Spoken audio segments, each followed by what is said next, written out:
Bonjour les amis, je suis Alma, j'espère que vous allez bien. Je suis hypnothérapeute karmique et c'est à ce titre que je m'adresse à vous aujourd'hui.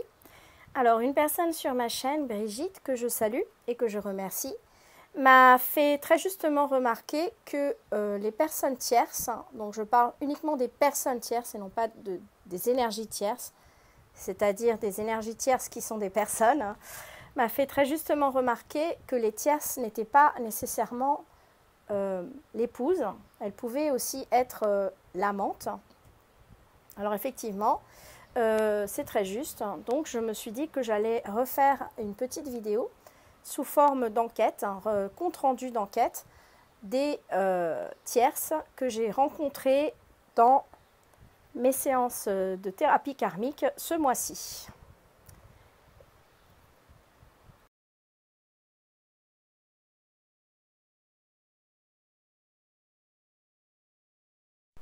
Alors, tout d'abord, la fréquence d'apparition des personnes tierces. Alors, ce mois-ci, j'ai fait 21 régressions. Sur 21 régressions, les personnes tierces sont apparues dans 7 des régressions. Alors, c'est un petit peu ironique. Elles sont apparues dans un tiers des régressions que j'ai faites, les tierces. Voilà. Alors, qu'est-ce que ça veut dire? Ça veut dire qu'elles peuvent apparaître ou ne pas apparaître, mais en tout cas, à un moment donné, elles vont apparaître. Je parle de mon cas personnel. La personne tierce est apparue au bout de la 3e régression. Pourquoi? Parce qu'avant, j'avais tout simplement du karma à épurer avec mon jumeau. Dans cette vidéo, je vais vous montrer que les personnes tierces ne sont absolument pas des accidents de parcours, ne sont pas une malédiction. C'est vous qui devez libérer les personnes tierces afin que votre jumeau ensuite se charge de la logistique. Mais la libération énergétique, c'est vous, la polarité consciente, qui l'a faite dans le cadre d'abord d'une régression karmique, puis d'un soin de recouvrement d'âme. Alors cette information, je ne l'avais pas moi au moment où je faisais mon travail de flamme jumelle. Je ne l'ai pas trouvée sur les chaînes.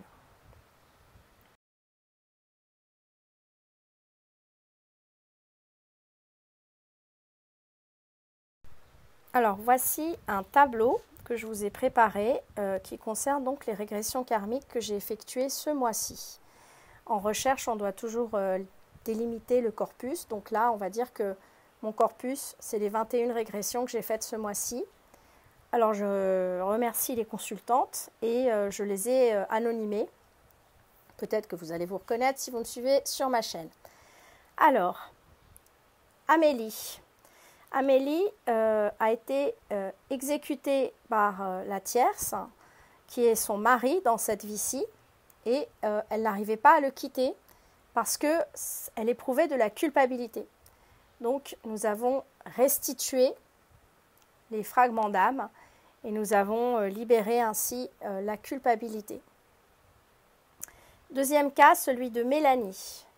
Alors Mélanie a été battue presque à mort par l'énergie tierce, qui était son ex, un pervers narcissique qu'elle avait quitté il y a plus de 17 ans, mais il n'y a jamais eu de travail énergétique de fait.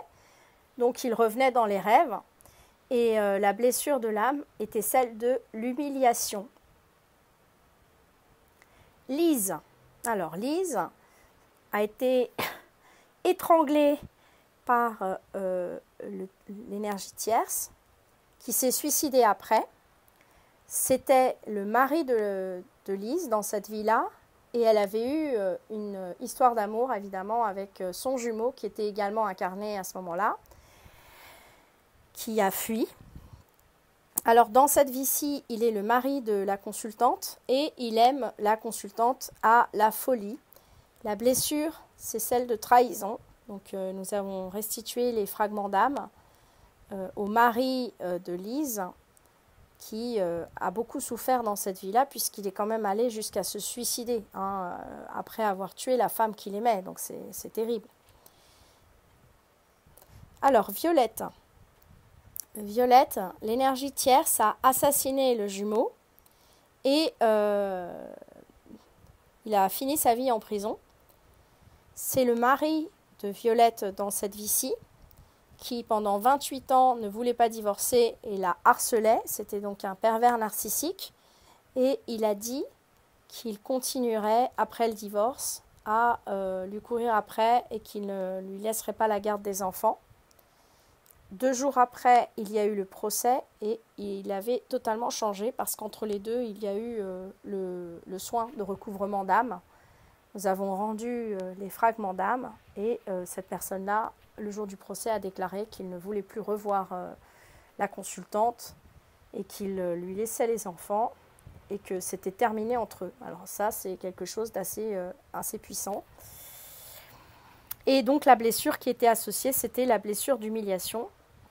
Alors pour la petite histoire, comme c'était la fête des mères il n'y a pas longtemps, ce qui fut l'énergie tierce a également souhaité une très bonne journée pour la fête des mères à ma consultante. Donc vous voyez que c'est vraiment vous, la polarité consciente, qui faites le travail et que les tierces, elles suivent, tout simplement. Alors Zoé, la tierce, qui est l'épouse du jumeau dans cette vie et l'épouse du jumeau dans la vie antérieure, a fait exécuter le couple sacré qui était amant. Dans cette vie-ci, elle bloquait le divorce du jumeau, qu'elle humiliait et qu'elle a trahi énormément aussi, puisqu'elle a un enfant avec un autre homme que le jumeau ignore. Donc voilà, humiliation, trahison, critique sauvage, etc. Meriem, alors Meriem, c'est l'énergie tierce et l'épouse du jumeau dans cette vie-ci. Mais dans la vie dont on parle, Meriem était l'épouse du jumeau qui a eu une histoire sexuelle avec l'énergie tierce. Cet abandon, cette humiliation, cette trahison ont conduit la consultante au suicide dans cette vie-là. Il y a eu aussi d'autres tierces qui sont apparues dans une vie au Moyen-Âge. Et ce sont les personnes qui ont tué le jumeau. Dans cette vie-ci, ce sont les collègues du jumeau, donc c'était dans une guerre. Et elles empêchaient la communication du couple sacré. Elles se mettaient en travers. Et il y avait ici des mémoires d'humiliation et d'injustice. Donc on a restitué les fragments d'âme à tout le monde dans la régression karmique. Enfin, le cas de Carla. Alors c'est un cas assez complexe, mais qui montre bien à quel point vraiment le karma bloque tout le monde. Alors ici, il y a les tierces du côté de Carla et les tierces du côté du jumeau. Alors, le mari de Carla dans cette vie-ci a été un juge qui a fait exécuter Carla au Moyen-Âge. Carla est très très yin, c'est une grande médium. Elle l'était déjà à cette époque, elle avait 19 ans et elle ne voulait pas mourir. Blessure d'injustice sur l'âme. Et dans cette vie-ci, le mari de Carla ne voulait absolument pas divorcer, ne voulait absolument pas la perdre. Donc elle a dû faire un travail de libération. Donc ce qu'elle a fait avec moi, mais aussi par elle-même, parce que c'était un travail d'une vie. C'est sur un parcours très long. Il y avait aussi les tierces du jumeau, qui sont 2 personnes qui sont mortes accidentellement. C'était l'épouse et l'enfant du jumeau.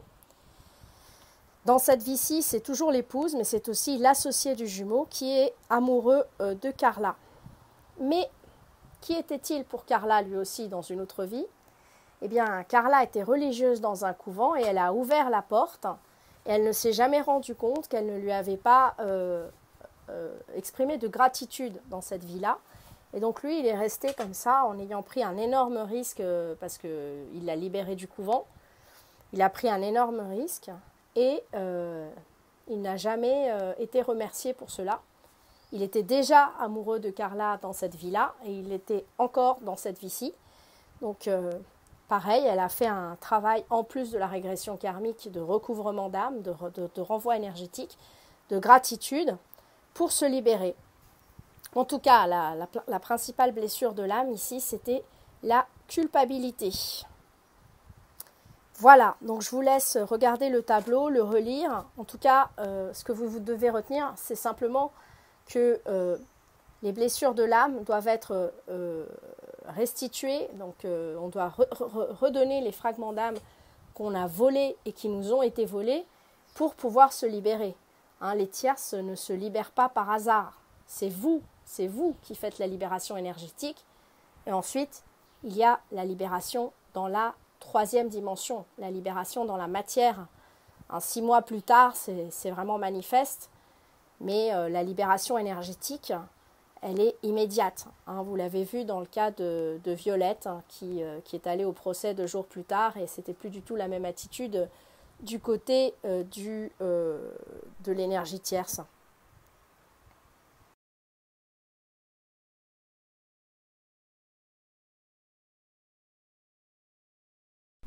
Voilà les amis, j'espère que cette capsule vous a éclairé. Alors vous pouvez me contacter pour un soin, quelle que soit votre situation financière. On ne va pas vous laisser avec le karma. De toute façon, je suis thérapeute karmique, je sais très bien comment fonctionne le karma, donc je n'ai pas à m'inquiéter. L'abondance viendra à moi et elle viendra à vous, que vous ayez les moyens financiers au moment où vous désirez faire ce travail de nettoyage karmique ou ultérieurement, donc il n'y a absolument pas à s'inquiéter. Surtout, n'hésitez pas à me contacter pour de l'aide, quelle que soit votre situation. Voilà, je vous embrasse très fort et je vous dis à très bientôt sur ma chaîne. Au revoir les amis, prenez soin de vous.